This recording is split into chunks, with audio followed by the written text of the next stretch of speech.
okay here? Or need to? Yeah, just write CTM to remember because at the end, you know, Yeah. It's going to Kongu, but also for the Alex, so we will see. Leogang Gangbang, tretie kolo svetového pohára v Rakúsku. Akurát sme na track walku, svieti nám slnečko zatiaľ, dúfam, že sa to nezmení. A keď predpovede všelijaká, takže budeme dúfať a veriť, že ostane to také, aké to je. A nachystáme si bicykle a môžeme sa aj trošku vyjaziť a pripraviť sa na zajtrajší practice day. Ešte pozeráme to bongo, čo je tuto hneď. Martin sa na nás strašne teší. A čo zatiaľ hovoríte na trail, čo ste videli nový? No tak momentálne na tratiach asi nebolo nič nejaké nové, sú to ako vyjazdené traily, ktoré sú tu už nejaké tie roky, takže je to taký bike park. Videli sme zatiaľ jedno, ideme pozrieť druhé, ale myslím si, že bude to neprekvapujúce a žiadne nové fresh liny nás nečakajú. Takže tak, ale aj tak sa na to tešíme. Hádam nezaprší, lebo tie korene vysmíchané budú akože hnus. Je mistr sveta v hokeji! Čus. Čávez, nadar. Čau. To je tvoj trail? No.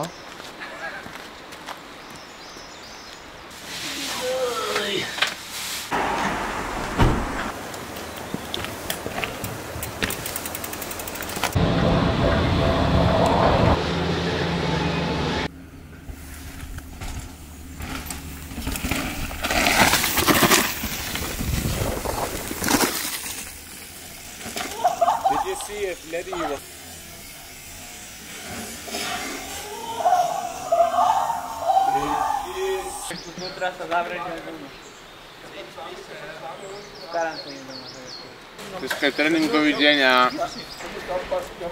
je to tu jak na lade. Takže nebezpečné. Zatiaľ si ako na tom? Zatiaľ idem opatrne, šetrím sa na zajtra, taktizujem, že čo bude najlepšie. Ale asi splynulo a neváhať. Pustiť to. A čo s tým blátom? Nejaká zmena gum, veci, či uvidíš? Myslím si, že nebude pršať. Rozprával som sa s takým domácim v lanovke a vrajlo, že bude v pohode. Ale že lesy nevyschnú.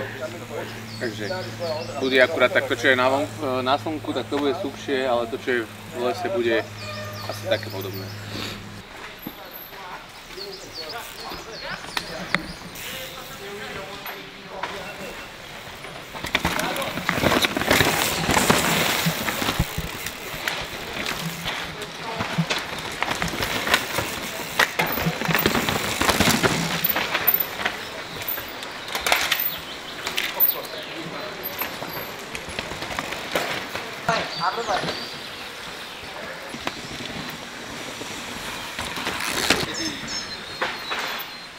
To daj potom na rejs, keď budem mať zlý čas. Že som roztrhol reťazku. Tak máme tu ďalší víkend, ďalšie preteky, alebo teda skôr cez týždeň sú preteky svetového pohára. Knapec tam zase niečo kričí, ale no je to ďalší rejs. Minulý víkend sme vlastne boli v Kalnici. Tam bolo tiež také blatisté počasie.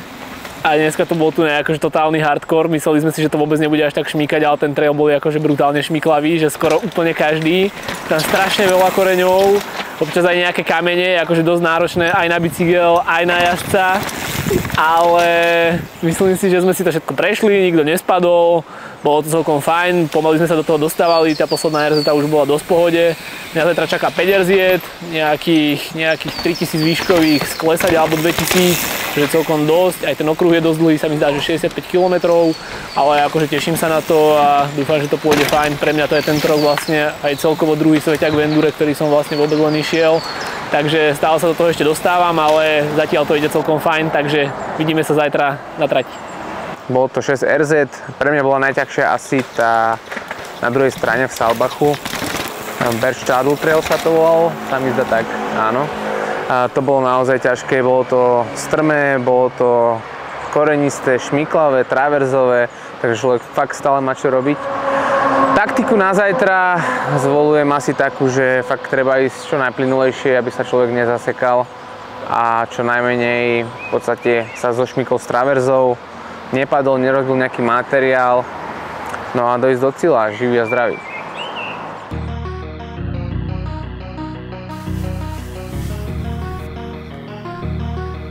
We can go back, though the time is gone. I'm running to escape from your left. Don't lie, 'cause I know your heart. Don't try looking for someone to forget. 'Cause I gave you my whole life, and instead you gave me nothing. And you leave me here lonely, hey, hey. I was lost on my own way. I will never be the same girl, but someone told me never to stay.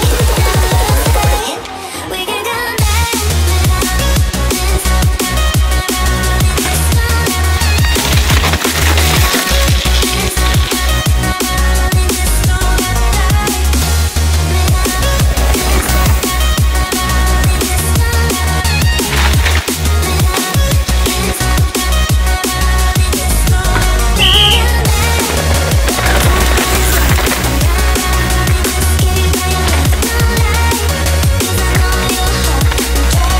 Poď.